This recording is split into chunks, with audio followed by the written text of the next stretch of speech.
इस वक्त आप देख सकते हैं कि ये निशान ट्रेस करने की कोशिश कर रहे हैं, वो चीज़ें ढूंढने की कोशिश कर रहे हैं जो जिससे पता चले कि डकैत यहाँ पर अक्सर मौजूद होते हैं। इस वक्त डकैत आगे कहीं पर निकल के चले गए हैं। ये वो पहाड़ी रास्ते हैं जिनको पुलिस कवर करने की पूरी तरह से कोशिश कर रही है और काफ़ी हद तक कामयाब भी हो गई है। और कामयाबी इसी सूरत में हुई है कि पुलिस के इन्फॉर्मर्स इन जगह पर भी मौजूद थे और जैसे ही इन्फॉर्मर ने इंस्पेक्टर को इन्फॉर्मेशन दी, इंस्पेक्टर फौरन अपनी नफरी के साथ इस जगह पे पहुंच गए।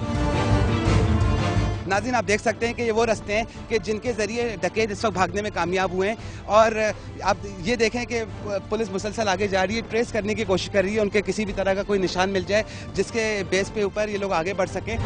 आगे इस वक्त कुछ नज़र नहीं आ रहा है, पहाड़ी रास्ते हैं, पहाड़ हैं और इसके बाद डकैत इस वक्त कहाँ गए वो नहीं पता। आप देख सकते हैं कि इंस्पेक्टर भी अब इस वक्त ट्रेस कर रहे हैं, वो चीज़ें ढूंढने की कोशिश कर रहे हैं। डकैत यहाँ से भागे, अपनी चीज़ें गिराते हुए भागे। आपने देखा कि एक चादर उठा के जवान लेके आ रहा था, ये वो डकैत थे जो पुलिस के खौफ से भागे। याद रहे कि आखिरी मुकाबला यहीं पर हुआ है, आखिरी मुल्जिमान यहीं से भागे हैं क्योंकि पुलिस आगे तक पहुंच चुकी थी, लेकिन मुल्जिमान इन्हीं रास्तों से भागे हैं। जैसे हम वहाँ से नीचे उतरे हैं, हमने यही देखने के लिए कि कोई उनकी कोई चीज़ गिरी हो या कोई उनका कोई ऐसा कोई सामान गिरा हो जो हम आगे चल के काम आ सके। तो ये मोबाइल एक पड़ा हुआ है। आपको डाउट हुआ होगा कि वो भागते हुए कोई चीज़ गिरी है और उठाने की कोशिश कर रहे हैं, लेकिन हिम्मत नहीं हो रही क्योंकि आप पीछे से गोलियां चला रहे थे। चल रही थी तो वो भी हमारे ऊपर फायर कर रहे थे, मगर हम जो उनके ऊपर हावी हो गए और वो भागने में जो है कामयाब हुए। फिलहाल तो इंशाल्लाह ये पैरों के निशान है, तो हम अपनी पैरी बुला के ये निशान उठा के इंशाल्लाह वहाँ तक पहुँच जाएंगे। इसमें कितना टाइम लग सकता है? इसमें शाम तक भी हो सकती है, 1 घंटा भी हो सकता है, यानी 1 दिन 2 दिन भी हो सकते हैं। हाँ। नाज़रीन, उम्मीद ये की जा सकती है कि उस पैरी के जरिए उन डकैतों तक पुलिस पहुंचने में कामयाब हो जाएगी जो यहाँ से भागे, जो अपना चीज़ें गिराते हुए भागे, मोबाइल फ़ोन गिराते हुए भागे, एक कपड़ा सर पे जो पहने होते हैं वो गिरा के भागे क्योंकि वो खौफज़दा हो गए थे, वो डर गए थे। अनएक्सपेक्टेड पुलिस एकदम यहाँ पहुँच गई थी और मुकाबला शुरू हो गया था। इसी रास्ते से डकैत भागे और आगे निकल के पहाड़ों में गायब हो गए हैं। नाज़रीन, इस वक्त खोल उठाए जा रहे हैं। ये वो जगह है जहाँ पर डकैत मौजूद थे और पुलिस के ऊपर फायरिंग कर रहे थे। ये किस चीज़ के खोल हैं, कौन सी गन? क्लाशनकोफ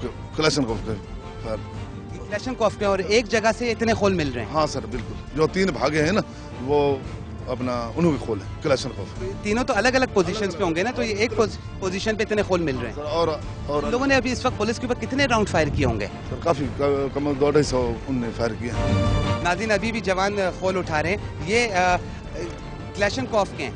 नाज़रीन, आप देख सकते हैं कि क्लाशनकोफ के खोल, क्लाशनकोफ से पुलिस के ऊपर फायरिंग की गई है क्योंकि वो डकैत घबरा गए थे और घबराहट की वजह ये थी कि अनएक्सपेक्टेड पुलिस इस जगह पे पहुंच गई थी जहां पर शायद ये उनकी कमीन गाह थी, जहां पर वो शायद कारोबार करते होंगे, अपनी छीनी गई गाड़ियां दूसरे को डिलीवर करते होंगे क्योंकि बलूचिस्तान सरहद बिल्कुल करीब है और यहीं पर डिलीवरी के बाद बलूचिस्तान गाड़ियां एंटर हो जाती होंगी। लेकिन पुलिस एन मौके पर पहुंच गई और पुलिस के खौफ की वजह से पुलिस के ऊपर उन लोगों ने क्लाशनकोफ से फायर किया, कई राउंड फायर किए।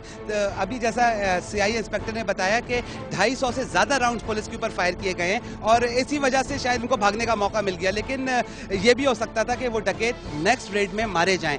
हो सकता है कि वो मारे जाएं, इससे पहले कि वो मारे जाएं वो अपने आप को पुलिस के हवाले कर दें, वो अपने आप को सरेंडर कर दें क्योंकि बाकी 5 ने सरेंडर किया तो वो इसीलिए जिंदा बच गए। भागने में अक्सर डकैत मारे भी जाते हैं। बहरहाल आप देख सकते हैं कि पुलिस के ऊपर क्लाशनकोफ से फायरिंग किए गए, कई फायर किए गए, लेकिन उसके बावजूद भी 5 डकैत पुलिस ने गिरफ्तार कर लिए। CI ठट्टा का एक अच्छा एक्शन, उस एक्शन के नतीजे में 5 डकैत गिरफ्तार हुए। ना सिर्फ 5 डकैत गिरफ्तार हुए बल्कि उनके कब्जे से निकलने वाले वेपन और जो छीनी गई या चोरी की गई गाड़ी थी वो भी पुलिस ने अपनी तहवील में ले ली है। इस वक्त CIA सेंटर जाएंगे ताकि आपके मुल्ज़िमान से की जाने वाली इंटरोगेशन आप लोगों को दिखाई जा सके। आइए नाज़रीन, इस वक्त CI सेंटर चलते हैं।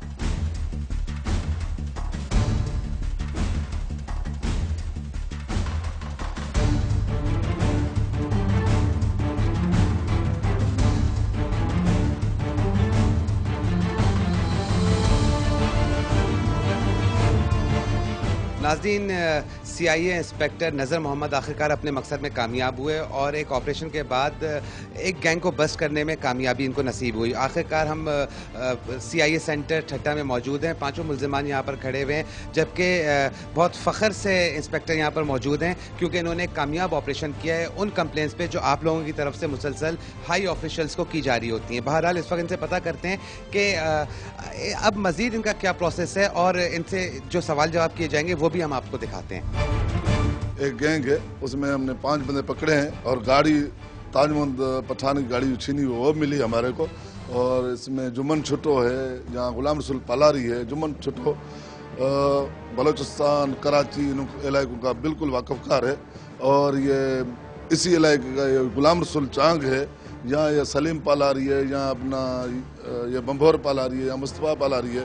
ये गाड़ियाँ छीन के एक दूसरे को मतलब भूख के वापस करते हैं और यहाँ से लेके बलूचिस्तान की तरफ लेके जाते हैं। और 3 बंदे भाग गए, 5 बंदे पकड़ लिए, असला बरामद कर लिया है। 350 मन चरसे में पकड़ा गया था। 350 मन ये 97 में जेल हुई है। हाँ जेल थी, जेल हुई है। ये जुम्मन छुट्टो काफी मरतबा जेल चुका है, कराची, हैदराबाद, ये वो अगवा, तावान, बराए तावान। पहले जेल गए हो? जी कितनी दफा? 2 मरतबा।